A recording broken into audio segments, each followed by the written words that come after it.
भारत का इतिहास मुगलों के बिना अधूरा है। मुगलों ने भारत में लगभग 300 से भी अधिक समय तक राज किया। बाबर, अकबर और शाहजहां से लेकर बहादुर शाह जफर तक कई मुगल शासक ने दिल्ली की राजगद्दी से भारत में शासन किया। लेकिन कई सवाल आज भी इतिहास के पन्नों में गायब हैं। आखिर मुगल भारत क्यों आए थे?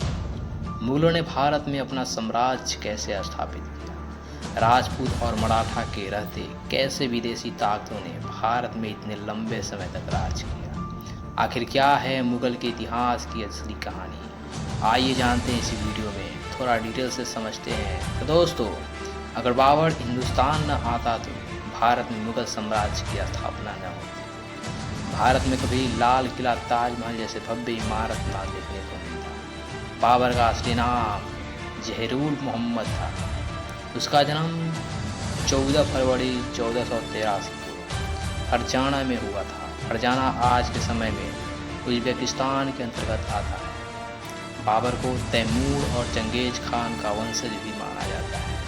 केवल 12 वर्ष की उम्र में ही बाबर ने फरजाना की राजगद्दी संभालना शुरू कर दी। यह बात बाबर के कुछ रिश्तेदारों और अंकल को रास नहीं आई।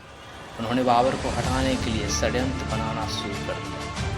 बाबर को फरजाना और समरकंद के बेदखल कर दिया गया। कई सालों बाद 1504 में बाबर ने अफगान की राजधानी काबुल को जीत लिया और अपनी सत्ता स्थापित की। लेकिन बाबर सिर्फ काबुल से संतुष्ट होने वाला नहीं, वो अपने साम्राज्य का विस्तार करना चाहता था। बाबर जानता था कि यदि उसे साम्राज्य का विस्तार करना हो तो उसके लिए धन दौलत की जरूरत जरूर पड़ेगी, और उस समय भारत से ज़्यादा धन शायद ही किसी और देश के पास था। दुनिया भर में उस समय भारत को दुनिया में सोने की चिड़िया कहा जाता था। 1525 में बाबर ने भारत में एंट्री करने की योजना पर काम करना शुरू किया। भारत को गुलाम बनाने और यहाँ राज करने के उद्देश्य से उसने भारत का रुख किया। उस समय हिंदुस्तान में लोधी वंश का राजा इब्राहिम लोधी का शासन चल रहा था। इसके अलावा राजस्थान में राजपूताना का शासन चल रहा था। तो वही साउथ में विजयनगर एम्पायर अपने पैर पसार रहा था। इब्राहिम लोधी बहुत सनकी था।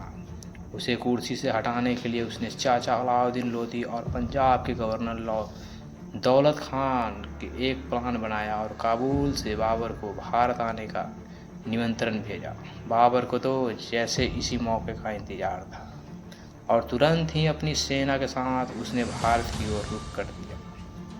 15 दिसंबर 1525 को उसने सिंधु नदी के पार बाबर के पास सिर्फ 12,000 की सैनिकों की टुकड़ी थी। सिंधु नदी को पार करते ही बाबर ने पंजाब प्रांत को जीतना शुरू कर दिया। बाबर के पास दमदार आर्मी के साथ ही तोपखाने और बारूद यानी गन पाउडर भी साथ। बैटल ऑफ पानीपत भारत की धरती पर लड़ा गया पहला युद्ध था जिसमें गन पाउडर का इस्तेमाल किया था। बाबर एक कुशल आर्मी कमांडर भी था। उसे युद्ध का बहुत अच्छा खासा तजुर्बा था, साथ ही उसकी स्ट्रेटजी भी कमाल की थी। वहीं दूसरी तरफ इब्राहिम लोधी के पास 1 लाख सैनिक से विशाल आर्मी थी, जिसमें पैदल सैनिक, हाथी, घोड़े, बैल, गाड़ियाँ सब कुछ भी। इतनी बड़ी सेना को देखकर भी बाबर का हिम्मत डगमगाया नहीं, वह काफ़ी बहादुर योद्धा माना जाता। काबुल सहित पूरे अफगानिस्तान और उज़्बेकिस्तान में आज भी बाबर को एक महान योद्धा के रूप में जाना जाता है। कई जगह उसके पुतले भी लगे हैं। वहाँ के लोगों को बताया जाता है कि बहुत कम सेना के साथ बाबर ने भारत का फतह हासिल किया। पानीपत दिल्ली के करीब 60 किलोमीटर की दूरी पर स्थित है। वर्तमान समय में हरियाणा का एक जिला, और बाबर ने इब्राहिम लोधी को युद्ध के लिए ललकारना शुरू किया। अपनी रणनीति वह पहले ही बना चुका था। उसने दुश्मन के इलाके में एक खाई खुदवाया जिसके लोधी को सेना ज़्यादा फैलाव न कर पाई और बाबर की सेना को आसान टारगेट मिल सके। बाबर की सेना के कुछ लोग ने कहा हमें वापस लौटा जाना चाहिए, लेकिन बाबर ने वापस जाने से साफ इनकार कर दिया। उसने कहा हम इतनी दूर आए हैं तो अब दिल्ली जीते बिना वापस नहीं लौटेंगे। बाबर अपनी सेना की प्लानिंग भी बहुत अच्छी तरीके से करता था। सबसे आगे स्काउट खड़े होते थे जो दुश्मन सेना की खबर बाबर तक पहुंचाते थे। उसके पीछे बैलगाड़ी लाइनें खड़ी होती थी।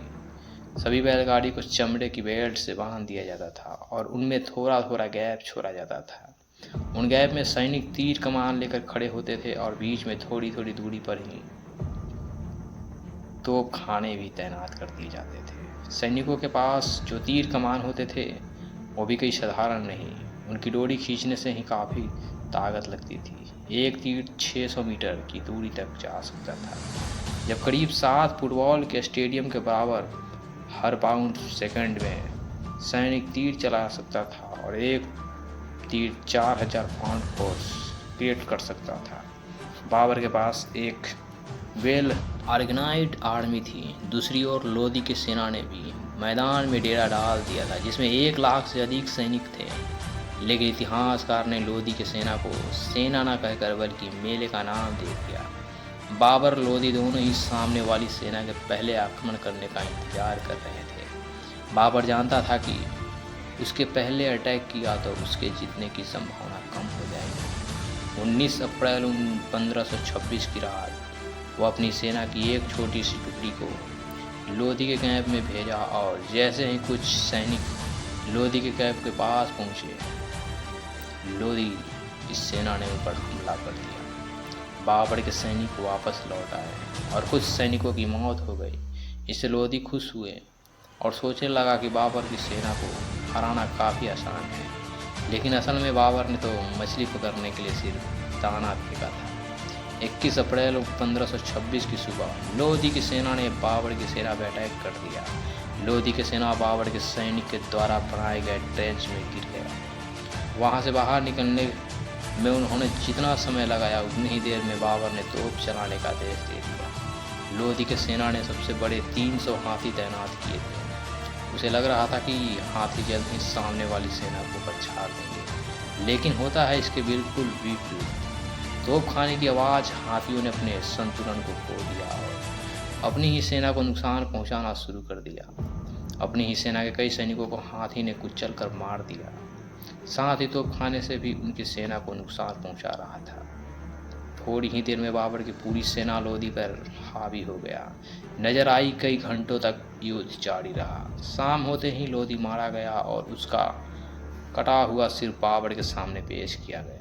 इस युद्ध के बाद बाबर को अच्छी खासी धन दौलत मिली। इतिहासकारों का कहना है कि बाबर ने जीता हुआ सारा धन जनता में बंटवा दिया और इसके बाद जनता ने खुश होकर कलंदर नाम की उपाधि उसे दे दिया गया। 1526 में 43 वर्ष की उम्र में बाबर ने दिल्ली में मुगल संतुलन की स्थापना की। लोदी को हराने के बाद राजपूतों ने उसका विरोध किया। पानीपत के युद्ध के बाद बाबर ने 3 बड़ी लड़ाइयाँ लड़ी। इस लड़ाइयों में battle of Khanwa, battle of Chanderi और बैटल ऑफ खाकरगोरगोई। दिल्ली का बादशाह बनाया गया हुमायूं के 3 और भाई थे और उन्हें भी अलग अलग राज्य सौंप दिए थे। हुमायूं काफ़ी शांत स्वभाव का बादशाह माना जाता है और कोई भी फैसला हमेशा सोच विचार करके ही लेता था।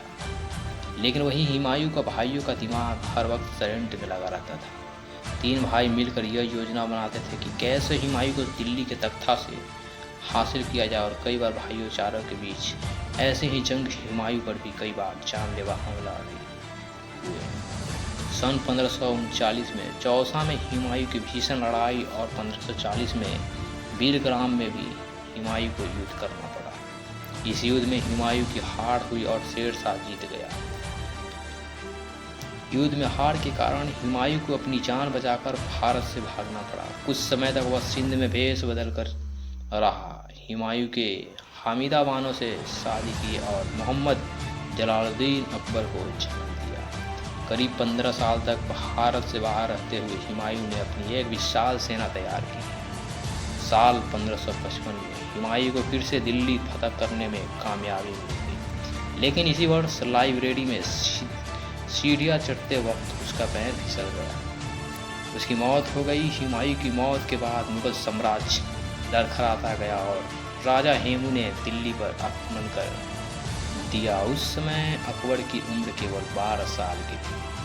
वो राजा हेमू की सेना के आगे कुछ नहीं कर पाया। लेकिन मुगल के पास एक वफादार सेनापति था जिसका नाम था बैरम खां। वही बैरम खां जिन्होंने एक सेना तैयार की और अकबर को युद्ध कौशल की जानकारी दी। और 1556 में पानीपत की दूसरी लड़ाई में राजा हेमू को हरा दिया। 13 साल की उम्र में अकबर दिल्ली के तख्ता में विराजमान हो गया। अकबर एक धर्मनिरपेक्ष राजा माना जाता है। उसे राजा बनते ही लोगों के दिल जीतना शुरू कर दिया। 1568 में उसने चित्तौड़ को जीता, लेकिन इसके लिए अकबर की कड़ी मेहनत करनी पड़ी। दिल्ली जीतने के बाद अकबर किसी भी तरह से राजस्थान को जीतना चाहता था, क्योंकि राजस्थान के राजपूत काफ़ी बहादुर माने जाते थे और अकबर जानता था कि यदि राजस्थान को जीत लिया तो पूरे हिंदुस्तान को जीत लिया। फिर ज़्यादा मुश्किल नहीं होगा। राजस्थान के कारीगरों को हथियार बनाने में महारत हासिल थी। वही अकबर की सेना दसमस स्टील के बने हथियार इस्तेमाल किया करते थे, जो खास तौर पे जंग में दुश्मन का सीना छल्ली करने के लिए ही बनाए जाते थे। अकबर अपने साथियों को भी जीरा बख्तर नाम के लोहे का कवच पहनाया जाता था। उसी हाथी का बहुत शौक था। किसी की मौत की सज़ा देनी होती है तो उसे हाथी के पैर कुचले जलवा देना था। चित्तौड़ राजस्थान का सबसे मजबूत साम्राज्य चित्तौड़ का किला एक अभेद किला माना जाता था। वहां तक पहुंचने के लिए अकबर ने एक प्लान बनाया। उसने एक सुरंग खोदी जिसके जरिए उसके सैनिक किले तक पहुंच गए। चित्तौड़ का किला एक पहाड़ी पर था। वहां एक सीधे नहीं पहुंचा जा सकता था। दूर से ही चित्तौड़ के सैनिक दुश्मन को देख लेते थे और ऊपर से तीरों की बौछार कर देते थे, लेकिन अकबर के सिर पर जीत का भूत सवार था और लगातार प्रयास के बाद 25 फरवरी 1528 के दिन उसने चित्तौड़ का दुर्ग जीत लिया। इस जीत के बाद उसका साम्राज्य 25 लाख वर्ग किलोमीटर में फैल गया। उसकी सेना में मैचलॉक बंदूक का इस्तेमाल करना भी शुरू हुआ, जो दूर से ही दुश्मनों से आतंक मचाने के लिए जाना जाता था। अकबर की कई बंदूक आज भी म्यूजियम में शान से बढ़ रही है। अकबर को आर्किटेक्चर का भी काफ़ी शौक था। उसने दिल्ली से 250 किलोमीटर दूर और आगरा के करीब 40 किलोमीटर दूर फतेहपुर सिकरी नाम एक शहर बनाया। इस शहर में कई बाग और महल उसने बनवाए। वहाँ अपनी राजधानी यहाँ पर शिफ्ट करना चाहता था। फतेहपुर में पानी की कमी ना हो, इसके लिए उसने डैम बनवाया और किले पर पानी पहुंचाने के लिए इंजीनियर्स की मदद से मशीनों का निर्माण कराया। वो मशीन उस समय इंजीनियरिंग का बेजोड़ नमूना था। कहा जाता है कि अकबर ने खुद शहर का नक्शा तैयार किया था और शहर बनाने में उसने खुद ही मजदूर के साथ कुछ दिन काम भी किया था। 16 साल में फतेहपुर सिकरी को बसाने लगे, लेकिन यह शहर बहुत जल्द वीरान हो गया। दोस्तों, अकबर एक अनपढ़ मुगल बादशाह था। उसने हिंदुओं पर लगने वाले जजिया कर समाप्त कर दिए थे। साल 1605 में अकबर की फूड पॉइजनिंग के कारण उसकी मौत हो गई। अकबर के बाद सलीम के हाथ में दिल्ली का कमान आई। सलीम असल में एक अय्याश किस्म का व्यक्ति था। सलीम को अपना नाम भी पसंद नहीं था। उसे अपना नाम बदलकर जहांगीर रख लिया। जहांगीर को अन्याय लोगों से सख्त नफरत थी। गुनहगार को यह सख्त से सख्त, क्रूर से क्रूर सजा दिया जाता था। जहांगीर ने अपने जीवन काल में 20 शादियाँ की थी। मानबाई सबसे मशहूर रानी हुई, लेकिन जहांगीर सबसे ज़्यादा प्रेम नूरजहां से किया करता था। जहांगीर के शासनकाल में ही अंग्रेजों ने भारत में आकर ईस्ट इंडिया कंपनी का स्थापना की और व्यापार करने के लिए इजाज़त मांगी थी। 20 बीवी से जहांगीर की कई संतानें हुई, लेकिन उसका केवल एक पुत्र ही जीवित रहा, जिसका नाम था खुर्रम खान उर्फ शाहजहां। 1627 में जहांगीर की मौत के बाद शाहजहां दिल्ली का बादशाह बना। शाहजहां के शासनकाल में दिल्ली सहित पूरे हिंदुस्तान ने तेजी से तरक्की की। दुनिया के 1/4 सामान का प्रोडक्शन केवल भारत से ही हो रहा था। आर्थिक तौर पर दिल्ली मजबूत होता गया और आर्ट ऑफ आर्किटेक्चर को भी उस दौर में काफ़ी बढ़ावा मिला। मोती मस्जिद, विश्व प्रसिद्ध ताजमहल, दिल्ली का लाल किला, दीवान आम ए दीवान, खास एसेशन नायाब नमूने का निर्माण शाहजहां ने करवाया था। शाहजहां ने अपने लिए एक मयूर सिंहासन भी बनाया था, जिसमें कई बेशकीमती हीरे जड़े हुए थे। लेकिन 1639 में ईरान के राजा नादिर शाह ने युद्ध में शाहजहां को परास्त कर दिया।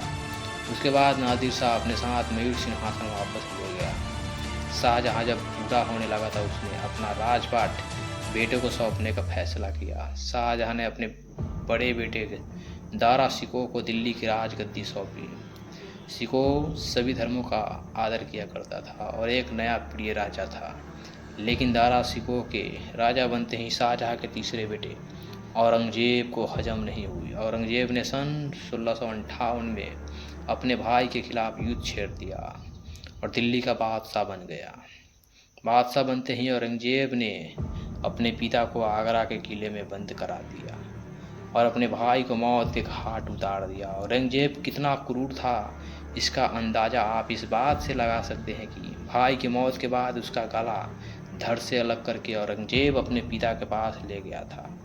औरंगजेब के बादशाह बनते ही हिंदुओं पर अत्याचार करना शुरू कर दिए। जगह जगह मंदिर तुड़वाकर मस्जिद का निर्माण कराया।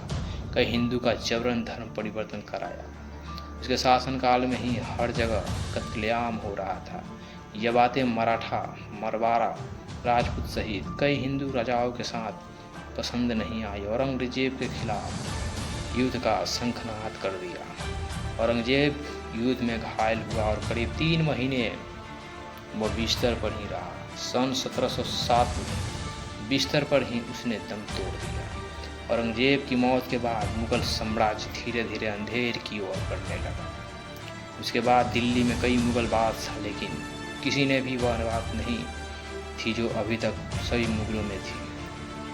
सन 1707 से लेकर सन 1712 तक बहादुर शाह प्रथम ने राज्य किया।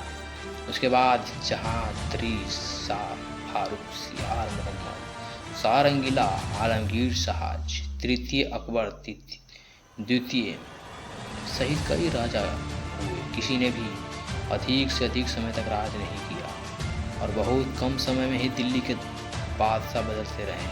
वहीं दूसरी ओर अंग्रेज लगातार मजबूत होते रहे और कई राज्यों में मुगलों के शासन का अंत हो चुका था। मुगलों के अंतिम शासक बहादुर शाह जफर द्वितीय हुए, जिनकी मौत सन 1822 में म्यांमार में हुई थी। लेकिन बहादुर शाह जफर की मौत से पहले ही मुगल साम्राज्य का अंत हो गया था। सन 1857 में मुगल साम्राज्य की दिल्ली में अंतिम समय माना जाता है। तो दोस्तों, यह थी भारत में मुगलों के इतिहास की असली कहानी। दोस्तों, अगर इसी तरह और भी इंटरेस्टिंग टॉपिक आपको पसंद है तो नीचे कमेंट बॉक्स में ज़रूर लिखें। अगर इस वीडियो से आपको कुछ नया जानने को, सीखने को मिला है तो इस चैनल को लाइक, सब्सक्राइब, बेल आइकन जरूर दबा दें, जिससे आने वाली सभी वीडियो आप तक पहुंच सके। जय हिंद।